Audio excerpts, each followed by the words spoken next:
स्वागत है आपका युवान हिंदी अकादमी में। आज हमारा ये हिंदी साहित्य के इतिहास का पहला क्लास होगा, जिसमें हम हिंदी साहित्य का इतिहास देखने वाले हैं।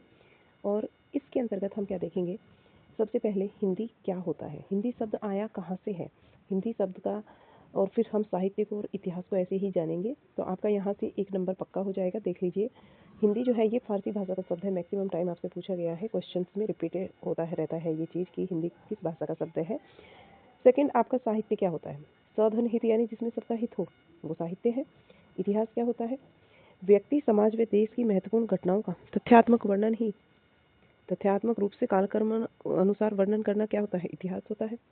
और आचार्य रामचंद्र शुक्ल की डेफिनेशन देखिए जो यहाँ पर रखी है मैंने, कि प्रत्येक देश का साहित्य वहाँ की जनता की चित्तवृत्ति का संचित प्रतिबिंब होता है। शुक्ल जी की ये डेफिनेशन है और काफ़ी इंपॉर्टेंट है। तो यहाँ से 2 नंबर के क्वेश्चन आपके पक्के हो जाते हैं। ठीक है,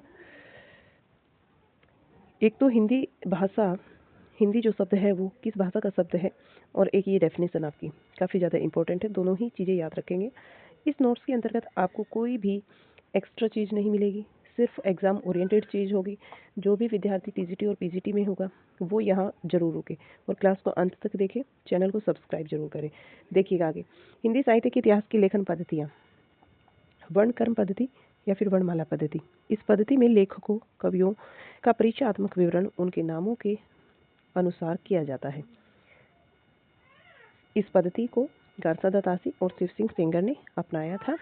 इसमें कबीरदास केशवदास का वर्णन किया गया है, जबकि कालक्रम के अनुसार केशव रीतिकाल से और कबीर जो है वो भक्ति काल से हैं। नंबर 2 पर आती है हमारी कालक्रम अनुसार पद्धति। इसमें लेखकों व कवियों का विवरण ऐतिहासिक कालक्रम के अनुसार होता है। इसमें कृत कार्यों की जन्म तिथियों को आधार मानकर ही इतिहास कर्म और कालक्रम निर्धारित किया जाता है। इस पद्धति में जॉर्ज गियर्सन और मिश्र बंधुओं ने इसे अपनाया है।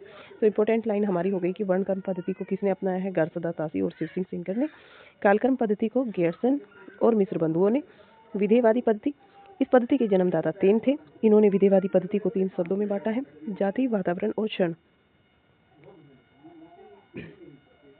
आचार्य रामचंद्र शुक्ल ने अपने इतिहास ग्रंथ को विधेयवादी पद्धति के आधार पर लिखा है। वैज्ञानिक पद्धति, यह पद्धति इतिहास लेखन में अपेक्षाकृत अधिक सहायता करती है और इस पद्धति में क्रमबद्धता, तर्कपुष्टता है, परंतु इसमें तथ्य छूट जाते हैं।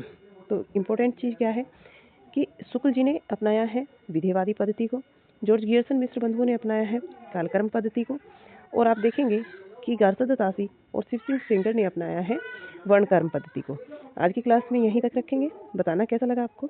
नेक्स्ट जो हम करने वाले हैं अपनी क्लास में, उसमें सारे इतिहास ग्रंथ कर लेंगे। काफ़ी सारे इतिहास ग्रंथ हैं, तो सारे ही हम यहाँ कंप्लीट कर लेंगे। ठीक है, तो चलिएगा।